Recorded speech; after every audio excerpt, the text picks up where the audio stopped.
Terima kasih pemirsa, Anda kembali menyaksikan Zona Bisnis dan kita lanjutkan ke informasi Asosiasi Pengusaha Indonesia APindo yang menyoroti masih tingginya angka kemiskinan di kalangan anak muda, yaitu sekitar 17%. APindo memandang banyaknya generasi muda yang menganggur atau tidak bekerja ini akan menjadi pekerjaan rumah bagi Indonesia. APindo menyebut mayoritas anak muda yang tak mempunyai pekerjaan merupakan lulusan dari jenjang pendidikan sekolah menengah atas atau SMA yang jumlahnya mencapai kurang lebih 8 hingga 9%. APindo juga menyebut total kemiskinan dari jebolan SMA itu lebih rendah dibandingkan dengan lulusan sekolah dasar atau SD, yakni hanya sekitar 2%. Hal ini kemungkinan mereka yang tamatan SD tidak memilih pekerjaan atau profesi apa saja yang diambil. Tantangan lain di dunia ketenagakerjaan di tahun 2026 juga masih menghantui, terutama sektor informal yang masih mendominasi daripada formal. Meskipun angka kemiskinan terbuka atau TPT menunjukkan tren positif, turun dari 5,32% pada Agustus 2023 menjadi 4,76% per Februari di tahun 2025 berdasarkan data dari Badan Pusat Statistik atau BPS.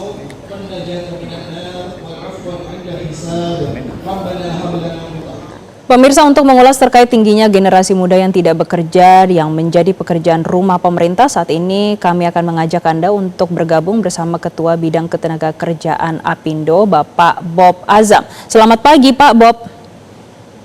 Selamat pagi, Mbak Jessica.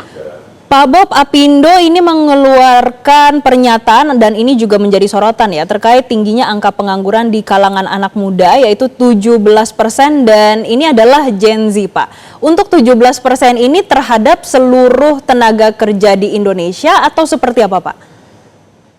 Ya, jadi ini pengangguran untuk kalangan muda ya. Jadi 17% mereka menganggur dan angka ini sebenarnya tidak hanya terjadi di Indonesia tapi juga terjadi di negara lain ya. Yang menjadi sorotan tuh ada 3 negara ya, China, kemudian juga India dan Indonesia karena jumlah populasi yang cukup besar dan didominasi oleh mereka yang berusia muda ya, antara 15 sampai 24 tahun gitu loh ya. Nah, jadi fenomena ini mungkin terjadi karena supply ya, pastilah kalau pengangguran kan supply lebih banyak daripada demand-nya ya. Jadi supply tenaga kerja terutama yang didominasi oleh anak-anak muda, tapi di lain sisi demand-nya juga mengalami weakening ya, pelemahan karena melemahnya ekonomi global, kemudian juga ekonomi domestik kita juga sedang dalam under pressure sehingga terjadi pengangguran. Dan ini sebenarnya bukan hanya di Indonesia, terjadi juga di China dan di India. Kalau kita tahu kan di China juga pertumbuhan ekonominya juga melambat ya, dari biasanya 2 digit menjadi 1 digit ya. Bahkan kalau di Cina mungkin penganggurannya lebih tinggi lagi ya. Jadi ini fenomena global yang terjadi dan juga terjadi di Indonesia yang rasanya perlu kita cermati bersama ya. Oke, Pak Bob, kalau 17% dikonversikan menjadi angka kira-kira sampai berapa juta, Pak, di Indonesia? 4 juta ya, kira-kira 17% itu kira-kira jumlahnya sekitar 4,9 juta ya. 4,9 juta ya. Anak muda masih menganggur di Indonesia. 4,9 juta ini rata-rata, Pak, pendidikannya itu selesai di SMA ataukah S1 atau bahkan S2, Pak? Ya, kebanyakan pengangguran itu ada di SMA ya, karena memang secara total populasi itu ada di tengah ya. Pendidikan SMA ini paling banyak. Yang justru penganggurannya paling rendah itu di tingkat sekolah dasar ya. Mungkin kalau sekolah dasar mereka nggak terlalu memilih pekerjaan ya, pekerjaan apa saja mereka lakukan. Tetapi kalau sekolah menengah mungkin mereka cenderung untuk menunggu mendapatkan pekerjaan yang lebih bagus ya, terutama yang sesuai dengan pendidikannya sehingga waktu tunggunya lebih lama ya. Dan kemungkinan waktu tunggunya ini berkisar antara 6 bulan sampai 1 tahun ya. Nah, jadi sambil menunggu pekerjaan yang memang cocok, mereka akhirnya masuk ke sektor-sektor informal ya. Pak, tapi hingga saat ini kebutuhan dari pasar kerja sendiri seperti apa sih, dari pengusaha melihatnya kebutuhannya seperti apa Pak? Dengan adanya supply yang sangat tinggi, kemudian ternyata kondisi ekonomi global dan juga domestik yang masih dalam recovery. Seperti apa yang dibutuhkan dunia kerja saat ini? Kalau kita lihat sebenarnya kan saat ini terjadi perubahan ya di dunia industri, kemudian juga ekonomi kita juga menghadapi pelambatan ekonomi dunia ya, terutama yang menjadi isu adalah melambatnya sektor manufaktur.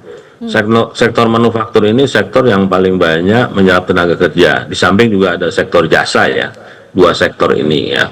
Nah biasanya kalau tidak tertampung di sektor manufaktur dan jasa, mereka larinya ke sektor pertanian. Jadi sebenarnya ini satu jalan mundur ya. Kalau sebenarnya kita ingin dorong ya, ada anak muda yang ingin bekerja di sektor pertanian yang smart farming ya, tapi bukan pertanian yang sebagai apa ya exit, karena sektor industri dan sektor jasa tidak bisa menampung.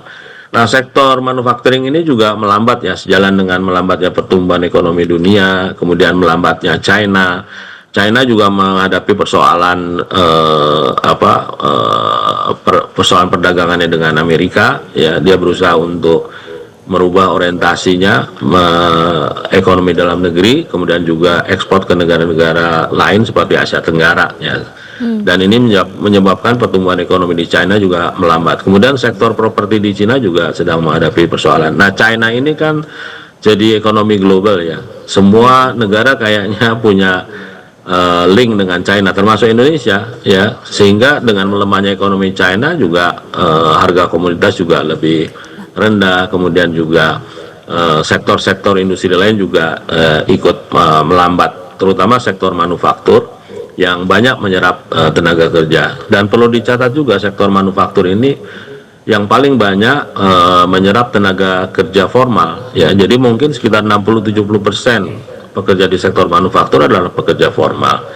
Nah, melambatnya manufaktur ini juga berimbas kepada tingginya angka pengangguran muda, terutama ya yang berusia antara 15 sampai dengan 24 tahun. Kemudian juga salah satu faktor juga adalah mismatch ya antara pendidikan dengan apa yang dibutuhkan dunia kerja.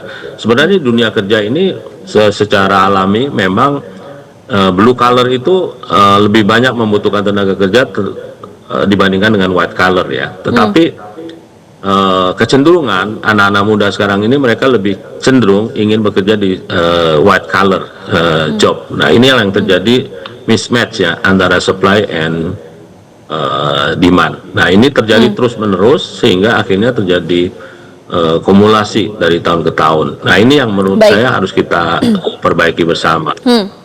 Pak, ada dua faktor yang mendominasi. Tadi Bapak menyebutkan terkait dengan sektor manufaktur yang saat ini memang datanya melemah. Kemudian yang kedua, bagaimana mismatch. Bagaimana kita menghadapi tahun 2026 dan juga selanjutnya Pak? Karena kita melihat usia produktif ini masih sangat baik, kemudian tapi penganggurannya masih tinggi. Kebijakan apa yang harus diambil Pak? Saya lihat kita harus perbaiki ya orientasi investasi kita. Selama ini investasi kita lebih banyak yang masuk adalah yang padat modal ya. Jadi kira-kira 10 tahun yang lalu setiap 1 triliun itu bisa menyerap 4.300 tenaga kerja investasi. Sekarang 1 triliun hanya bisa menyerap 1.200 tenaga kerja, sehingga penyerapan tenaga kerja per investasi juga menurun. Nah, ini yang kita juga harus perbaiki. Ke depan kita harus lebih banyak merangsang investasi untuk sektor-sektor yang banyak menyerap tenaga kerja, termasuk padat karya ya. Nah, jadi ada kesalahan ya mindset kita dulu ya. Waktu ekonomi kita lagi tumbuh tinggi, kita merasa bahwa kita harus pindah dari industri-industri padat karya ke industri padat modal ya. Padahal industri padat karya ini juga tetap dibutuhkan karena kita mempunyai tenaga kerja yang cukup besar. Dan industri padat karya ini juga industri yang bukan industri sunset ya, cukup besar ya. triliunan US dollar ya untuk industri padat karya. Jadi ada kesalahan mindset di kita sehingga kita tidak terlalu welcome dengan industri padat karya.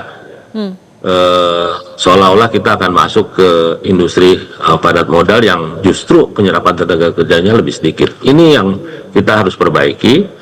Kita harus pro terhadap industri yang banyak menyerap tenaga kerja, memberikan satu environment yang bagus, ya, terutama konsistensi kebijakan, ya, karena industri manufaktur ini sangat sensitif terhadap konsistensi kebijakan. Jadi kalau kebijakannya berubah-berubah, ya mungkin minat untuk investasi juga jadi berkurang. Sebagai contoh, misalnya kebijakan pengupahan aja, ya, di kita kan dalam 10 tahun udah 5 kali ganti peraturan, ya, dan setiap tahun ribut terus tentang upah minimum. Ini yang juga menjadi relaktan ya terhadap investasi yang masuk. Atau kalau toh investasi ada yang masuk, ya memang pertumbuhan investasinya juga ada ya cukup tinggi. Baik. Tetapi penyerapan tenaga kerjanya turun. Artinya investasi yang masuk ini mereka lebih cenderung untuk memprioritaskan otomatisasi, ya, sehingga terjadi semacam ironi ya, investasi naik, PMI-nya juga bagus, tapi justru terjadi pengurangan tenaga kerja. Nah, itulah yang terjadi di negara kita saat ini. Baik, ada dua hal yang masih perlu dibenahi oleh pemerintah ke depannya terkait dengan kebijakan, mulai dari kepastian, terutama ini dari sisi iklim investasi, dan juga bagaimana memprioritaskan investasi padat karya di dalam negeri. Terima kasih Pak Bob Azam, selaku Ketua Bidang Ketenaga Kerjaan Apindo, sudah bergabung bersama kami dalam Zona Bisnis Metro TV. Jelajahi cara baru mendapatkan informasi. Download Metro TV Extend sekarang.